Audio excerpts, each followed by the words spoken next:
हैं news reporter network. आप देख रहे हैं न्यूज रिपोर्टर लाइव, सोच आपकी, आवाज हमारी। नमस्कार, आप देख रहे हैं न्यूज रिपोर्टर नेटवर्क और मैं हूं आपके साथ वंदना सती। आइए शुरू करते हैं खबरों का सिलसिला, लेकिन सबसे पहले नजर डालते हैं सुर्खियों पर। महापंचायत से पहले पुरोला में धारा 144 लागू, कानून तोड़ने वालों पर होगी सख्त कार्रवाई। नकली दवाइयों का व्यापार करने वाले अंतर्राष्ट्रीय गिरोह का पर्दाफाश। महेंद्र भट्ट ने पुरोला में होने वाले पंचायत पर कहा कि नहीं होनी चाहिए महापंचायत। यूके SSS की जांच में सहयोग न करने वालों पर सरकार बरतेगी सख्ती। आइए अब शुरू करते हैं खबरों का सिलसिला। श्री केदारनाथ मार्ग पर भीमबली से ऊपर 10 व्यक्तियों के फंसे होने की सूचना मिलने पर SDRF द्वारा अत्यंत दुर्गम मार्गों पर पैदल चलकर एक शव को और शेष 10 व्यक्तियों को सकुशल रेस्क्यू कर वापस भीमबली पहुंचाया गया।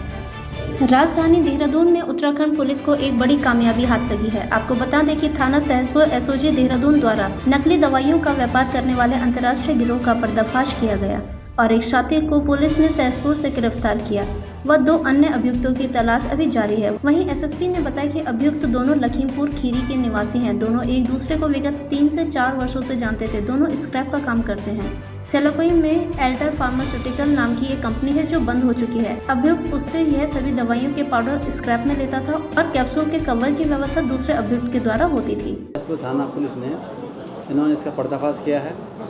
इसमें जो सहसपुर और सेलाकुई क्षेत्र में जो फार्मास्यूटिकल कंपनियां हैं, दवा बनाते समय या दवा को पैक करते समय जो भी स्क्रैप बचता था उसमें, उसको जो उसका पाउडर हमारी टीम ने लगभग 4 कुंतल को बरामद किया है और 60 प्लास्टिक के बैगों में अलग अलग जो कैप्सूल के जो कवर होते हैं वो बरामद किए हैं। अंतर्राष्ट्रीय मार्केट में इनका कीमत अभी तो वैसे जानकारी हमको नहीं है, लेकिन देखने से ये लगता है कि कम से कम करोड़ों का ये दवाइयाँ हैं और फर्जी दवाइयाँ हैं। और नियम तो ये है कि स्क्रैप अगर कोई दवाई बनाते समय अगर निकले तो उसको ये बताया गया है कि उसको न्यूट्रलाइज कर देते हैं ताकि उसका फर्दर कोई जो है दुरुपयोग ना हो पाए।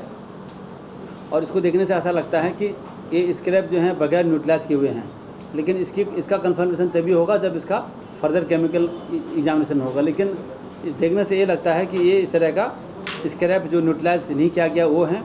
शहरी विकास मंत्री डॉक्टर प्रेमचंद्र अग्रवाल द्वारा आज देहरादून में आवास एवं विकास परिषद द्वारा निजी विकासकर्ता साजिद नदीम के सहयोग से संचालित प्रधानमंत्री आवास योजना कनकपुर काशीपुर के लाभार्थियों को ऑनलाइन लॉटरी के माध्यम से आवास आवंटित किए गए।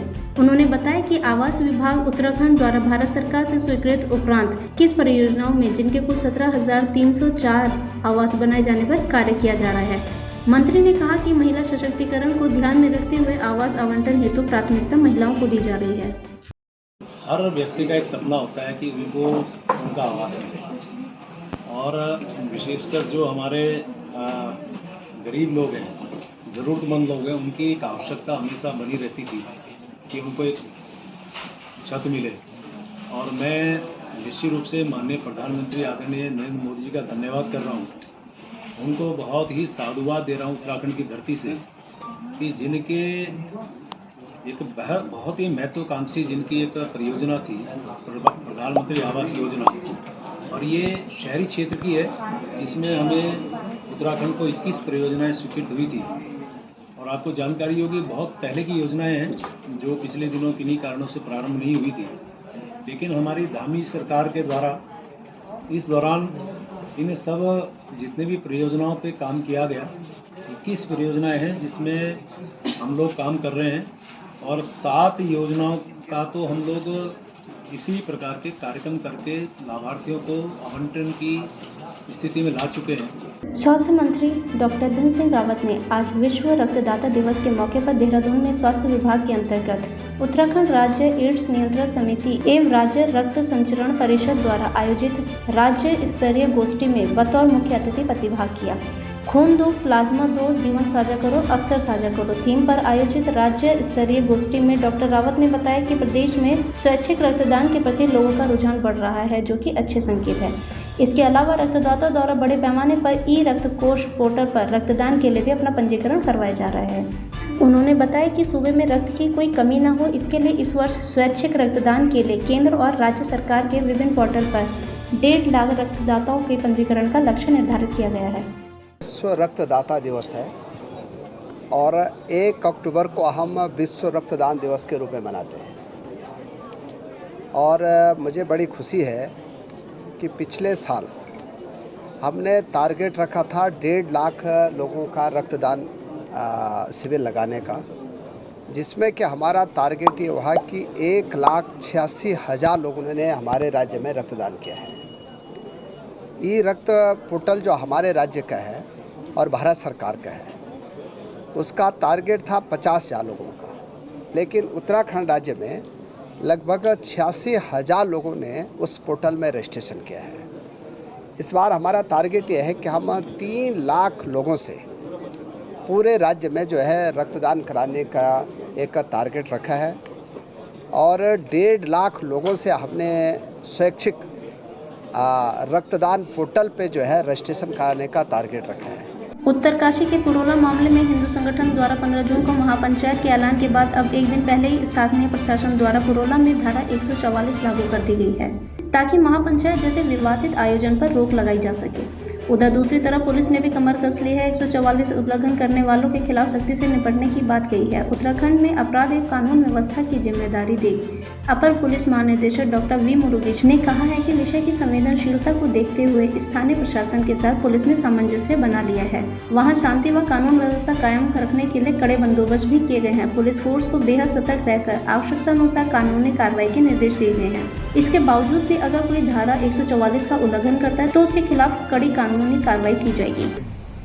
उत्तरकाशी जिला प्रशासन और पुलिस प्रशासन ने वहाँ पे सारा तैयारी कर ली है, सतर्कता बरत रहा है और वहाँ पे 144 CRPC की सेक्शन भी लग गया है और प्रिवेंटिव एक्शन जो भी लेना है वो सब लिया जा रहा है।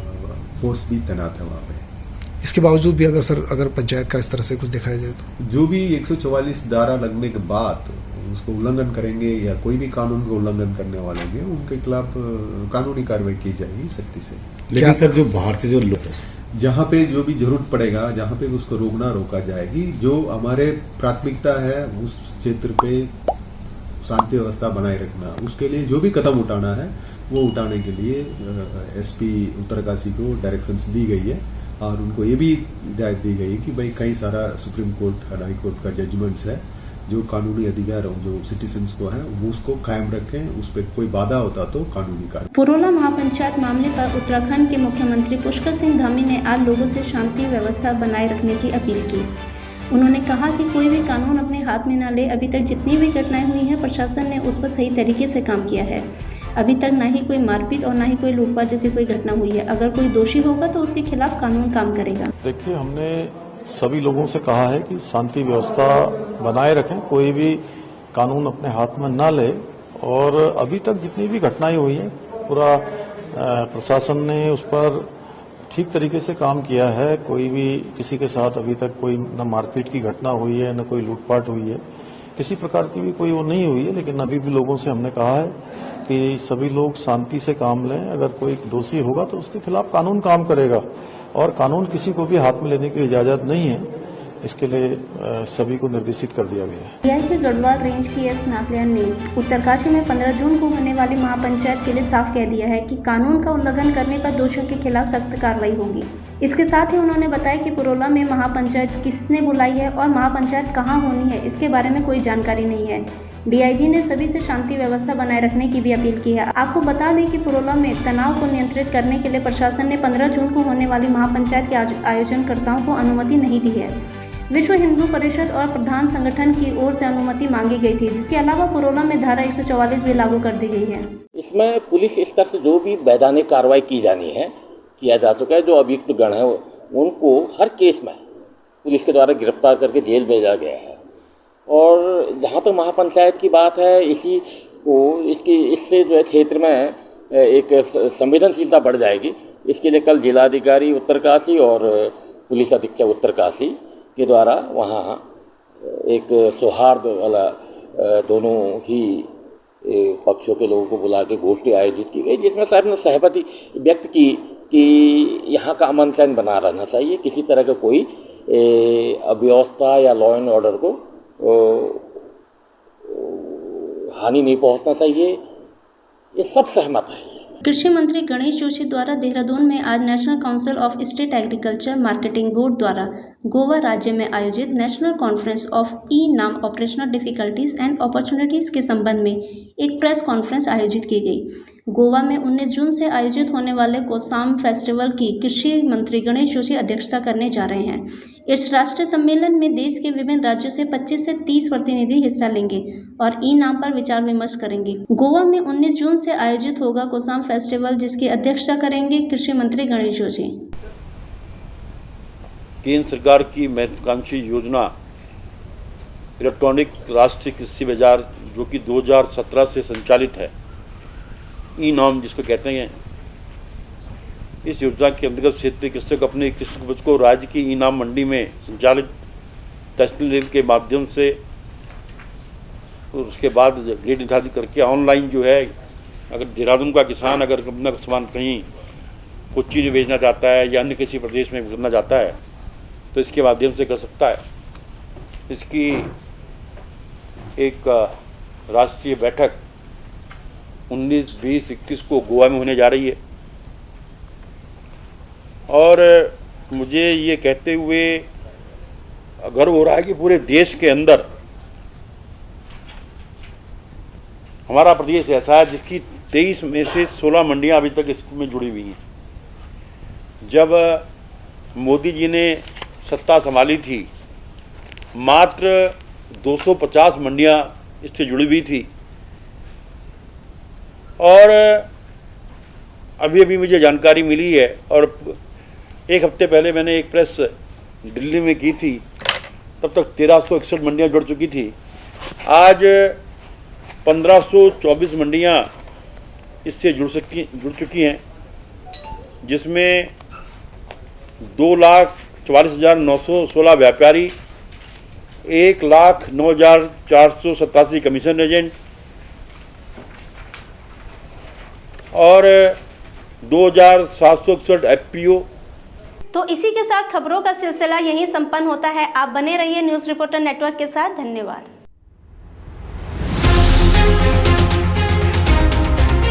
ये है न्यूज़ रिपोर्टर नेटवर्क। आप देख रहे हैं न्यूज़ रिपोर्टर लाइव। सोच आपकी, आवाज हमारी।